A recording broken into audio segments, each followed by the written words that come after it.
Have you ever wondered what really counts as childhood trauma? Because most people only think of the big ones, the obvious things.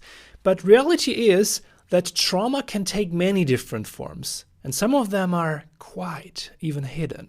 But here's the thing, those hidden, quiet things can leave scars just as deep. And that's why today we are zooming out and exploring 10 different types of childhood trauma together. Some of them you might already recognize. Others might even surprise you, and one is definitely missed by most people. And along the way, I will also show you what you can begin to do about it, because understanding your trauma is the first step towards healing it. Definitely watch until the end, because every type we will cover matters, and each one can open a door towards greater understanding, compassion, and change for yourself or your loved ones. Let's get started. Welcome to today's episode. My name is Robert, and this video today is based on my own experience, research, and therapy work. I am not a healthcare professional myself, and instead I share a client's perspective here on this channel. And for everyone who is looking for more in-depth resources in working through the symptoms of complex childhood trauma, I share the most significant learnings and practical exercises from years of therapy in our online courses and premium community, and you can get access at understandable.net/join. We start this episode with the type that is missed out by most people, and this type is emotional neglect trauma. So while researching this video, I found a post on Reddit about different types of childhood trauma, and one type was left out from that list, and it was emotional neglect. And that's even kind of a bit funny, because I like this comment a lot. Neglect being left off this list is very on brand. So for my list, I decided to put it first. Also, as you might know from my previous videos, I like to quote Dr. Gabor Mate here, who says, "Emotional neglect is not the bad things that happen to you, but the good things that didn't happen that should have." So what is the consequence if you experience emotional neglect, this first type, as a child? So you definitely grew up believing that your feelings don't really matter. You also might struggle to know what you're feeling at all. Or you might believe that asking for support is weak, selfish, or even dangerous. And that's, by the way, also a classical indicator for an avoidant or disorganized attachment style. Link to the avoidant attachment style video up here. If you see yourself in having emotional neglect, how can you manage it? Well, healing from emotional neglect starts with learning to validate your own emotions first. It means to notice what you feel without minimizing it, without shaming it. It means giving yourself the kind of emotional attention that you never got from maybe your caregivers. Small daily practices like checking in with yourself, journaling your emotions, and practicing self-compassion, they can slowly rebuild the emotional foundation that was missing. And we also do that in the courses of level 2 of our pyramid model, so feeling and expressing emotions. And in those courses, we also work with this emotion wheel. I like to show you. I love this because it helps to recognize what you're actually feeling, and is quite eye-opening if you, for years, didn't know what you felt. You can join the platform and all the premium courses at understandable.net/join.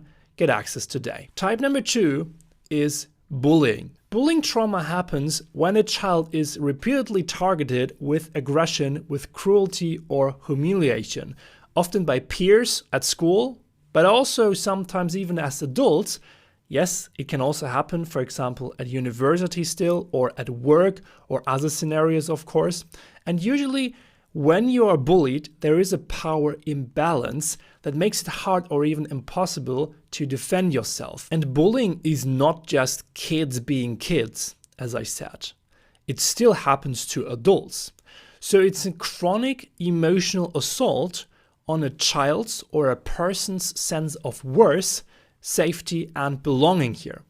One person on Reddit described it like this: being bullied wasn't just about what they said, it was waking up every day knowing I would be hated for existing.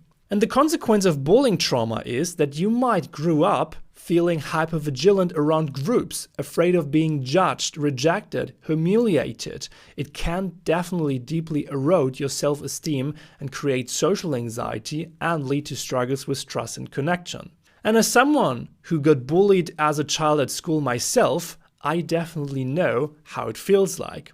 And I remember that some friends, okay, in brackets, some friends of mine, they actually introduced a bullying Wednesday just for bullying me. So every Wednesday I was praying that they forgot it was Wednesday, because the other days, I don't know why, but they didn't do it those days. And guys, if you see this now, I don't take this personally anymore. We were just stupid kids, like really back then. But of course, it did hurt me when you did that. And also, if someone in our school community writes about being bullied, I usually also, the first thing I feel is anger. So I get angry because I just can't see why other people would do that to another person. It really hurts me to hear those stories, and maybe because I was affected as well as a kid. Okay, how to manage bullying trauma. Healing here starts with challenging the old narratives that bullying taught you about yourself. So you have to learn that you are not the labels or the cruelty that you once endured. Therapeutic work around self-worth, setting healthy boundaries, and building safe relationships can definitely help to rewire the fear that the world is out to attack you. Also, joining our community definitely works. Once you build a stronger self and more worth for yourself over time, you might feel compassion for the bully even, and you might understand why maybe they use bullying as a way to feel seen or heard themselves, because they also experienced some form of childhood trauma. Type number 3 is complex trauma. And similar like emotional neglect, complex trauma isn't just about one traumatic event in particular. It's about being exposed to trauma again and again, often over months or years, usually at the hands of people who were supposed to protect you. So your caregivers, your parents. It can include emotional abuse or physical harm or chronic neglect, or living in a home where fear was a constant background noise. But it can also be just ongoing chronic neglect in a way. So complex trauma is more an umbrella term here, more than a specific type. Nevertheless, the consequences of complex trauma, well, it wires your nervous system to expect chaos, to expect betrayal and danger, and that constantly. It can lead to emotional dysregulation, to identity struggles, intense shame, and relationship difficulties that feel confusing, and that even for us adults. This is why I'm doing those videos here, because it's so confusing to me. And I created this channel here because there's so much to learn about complex childhood trauma. In the center of managing and healing complex trauma is truly rebuilding a sense of self and safety, and that deep inside. And this often involves trauma-informed therapy, somatic, so body-based healing work, and slowly learning to trust yourself and others again. The dysregulation of the central nervous system plays a huge role here, and there are a ton of different approaches on how to deal with complex trauma, and I made this episode for the best complex trauma treatments. Highly recommend this one. It does not have enough views yet. Check this out. Link in the description below as well. Type number 4, attachment trauma and early childhood trauma. Now, attachment trauma happens when a child's basic need for safety, comfort, and emotional connection isn't met, especially during those critical early years between birth and age 6. And this is exactly the time where insecure attachment styles form. Maybe the caregiver was emotionally unavailable, frightening, inconsistent, or simply not able to attune to the child's needs here. And when this happens, it sends a deep unconscious message to the child saying that the world isn't a safe place and that people aren't safe and that the child is on their own. The consequence of that, well, Attachment trauma disrupts emotional development. It makes it harder to regulate emotions, to trust others, or even feel secure in your own skin. It often leads to attachment styles like the avoidant, the anxious, or the disorganized attachment style.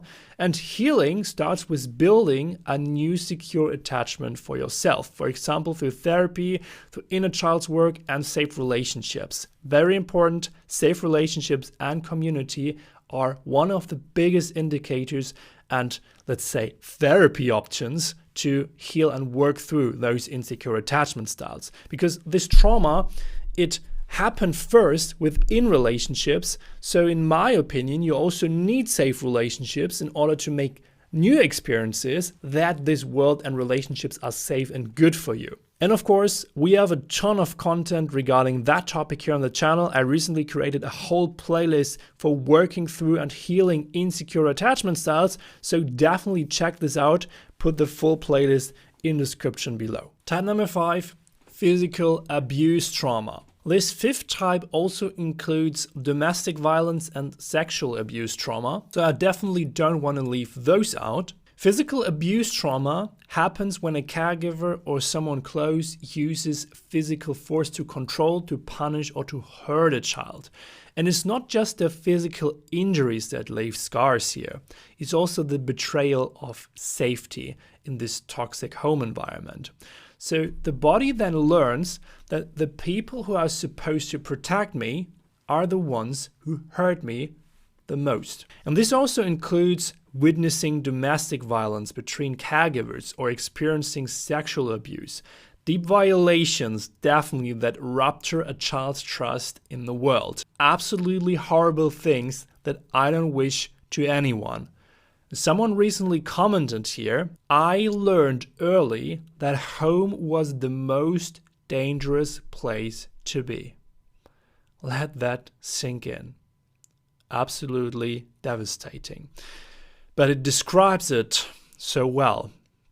So the consequence of domestic violence is, of course, a chronic fear, often the fear of the safe space, of home, also a nervous system stuck in the fight, flight, or freeze response, and deep struggles with trust, boundaries, self-worth, and often a lingering sense of shame that was never yours to carry. In case of sexual abuse, also fear often with sex. Managing this type of trauma can definitely be tough. Healing therefore means reclaiming your body as a safe space and place again.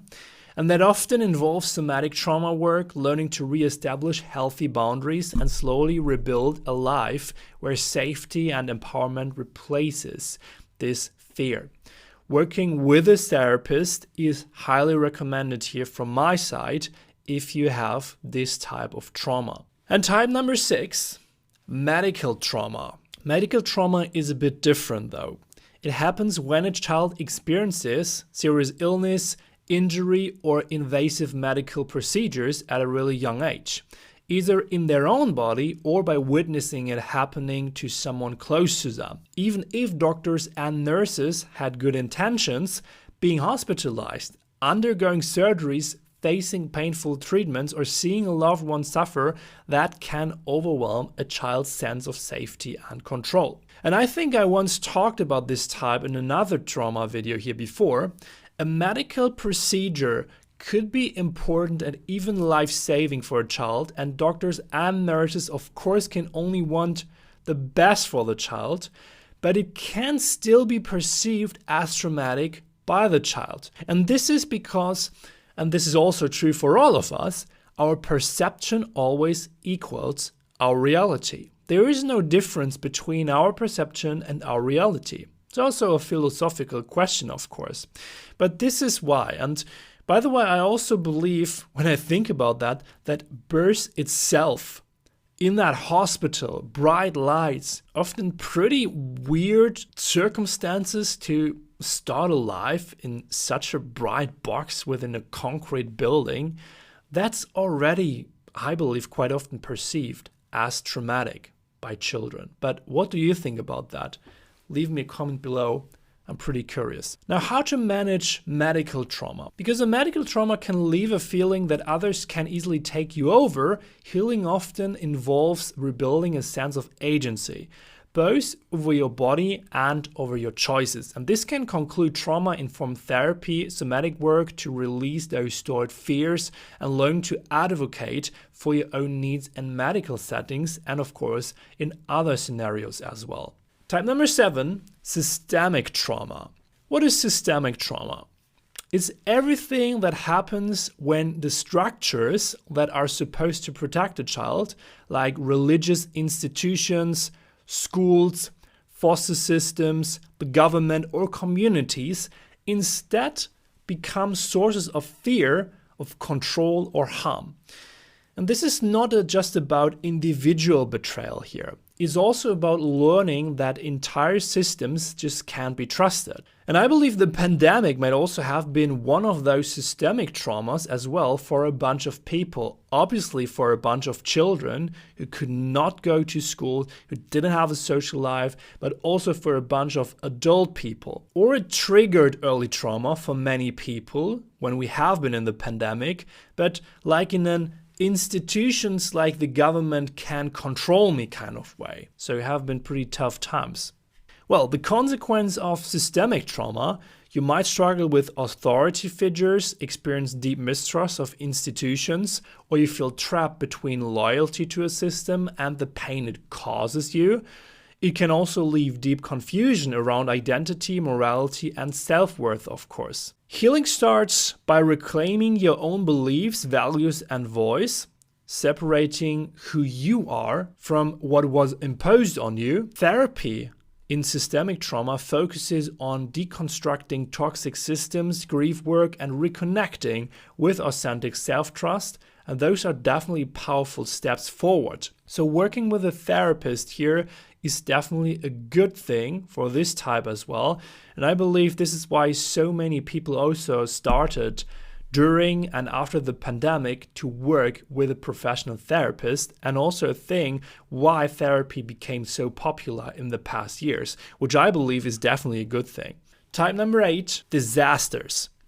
Well, when I go through this list so far, I realize in how many types other humans are a part of the cause or the direct cause of the trauma. Usually not in this type number 8. Disaster trauma happens when a child experiences a natural disaster, often like an earthquake, a wildfire, a hurricane, or a flood. And events like that make survival feel suddenly fragile and unpredictable, especially if you experience that in an early age. And then the world from then on often became a dangerous place to live in. Even if the child survived physically, the emotional impact, so the fear, the helplessness, the sense that the world is dangerous and unstable, they can stay in the body long after the event is over. And Dr. Peter Levine, he explains in his book, In an Unspoken Voice, which I, by the way, have here in German. In German, it's Sprache ohne Worte. That's so German. In his book, he explains how the disaster trauma is stored within our body. Like, for example, the running reflex in the legs, or the protection in the head with both arms. When you experience trauma, this reaction is often stored, and you don't know why you sometimes have this weird tingling, or why you always maybe use the right hand or the left hand a bit more, or if you want to protect yourself. Well, this is why quite often, and it's stored somewhere. If you survived such a disaster, you might carry chronic anxiety, hypervigilance, or an ongoing sense of dread, even when things seem calm in your life. And disasters can definitely create deep struggles with feeling safe in the world. I think that's definitely understandable. And if you want to learn how to manage it, I can definitely recommend you reading the work of Peter Levine, for example. He has an approach called somatic experiencing. This is a somatic-based therapy approach for trauma. Healing this somatic-based trauma often involves working with the nervous system, working with the body, using grounding techniques, trauma-informer-based therapy to create those new experiences of safety and predictability in your life and release those stored memories and traumatic experiences from your body. And then we have type number 9, war-related trauma. And I believe that this one is the first one that the broad population would have in mind when they hear the term trauma. And yes, it is of course on this list as well. War-related trauma is definitely one of the most horrible things because it involves everything that is evil, dangerous, disgusting in this world. And it happens when a child is exposed to violence, persecution, terrorism, or forced to flee their home as a refugee in early age. It's not just the fear of physical harm here. It's also the complete collapse of safety, of stability, and belonging if you experience that. Absolutely horrible. And children affected by war often lose not just their homes, but they also lose their sense of identity, of community, and sometimes even their families. The consequence, you might grow up carrying deep survival fear, disconnection from your roots, and definitely difficulty trusting that life can be truly safe or permanent in a way. I have a friend who flew from Syria a couple years ago, well, more than 10 years ago, and what he described, he had to survive. That's tough. Absolutely. There was one story he once told me that, for example, at university, there was an exam day. And the day before exam day, there was a bomb attack at night at the university or at the city where they lived in. And the lecture hall had holes in the walls from that bomb attack. That day, they still had to attend the exam. Isn't that crazy? It's absolutely unimaginable for me. But now he's fine. He's integrated in the society where I live. But I believe that definitely the early war trauma that formed his life in a different way. Now, healing war trauma often means grieving what was lost. It means allowing yourself to slowly rebuild a new sense of home, identity, a new sense of belonging, and of course, most of the times, somewhere else. For those people, I think working with a therapist, that's an essential, that's a must-do. Trauma-focused therapy, safe community connections, and narrative work around identity, those things can also be especially powerful tools. And type number 10, grief trauma. Grief trauma happens when a child experiences the death of a loved one. For example, a parent, a sibling, a grandparent, or anyone they deeply relied on for emotional safety. Could also be a pet, by the way. And because children often don't have the emotional tools to process that kind of loss, the grief can become frozen inside of them, showing up later as anxiety, as depression, emotional numbness, or fear of future loss. And if you experience that, you might find yourself clinging tightly to relationships maybe pushing people away to avoid being hurt again, or struggling to fully trust happiness because part of you is always bracing for the next loss and expecting the worst thing to happen in any moment, especially in good moments.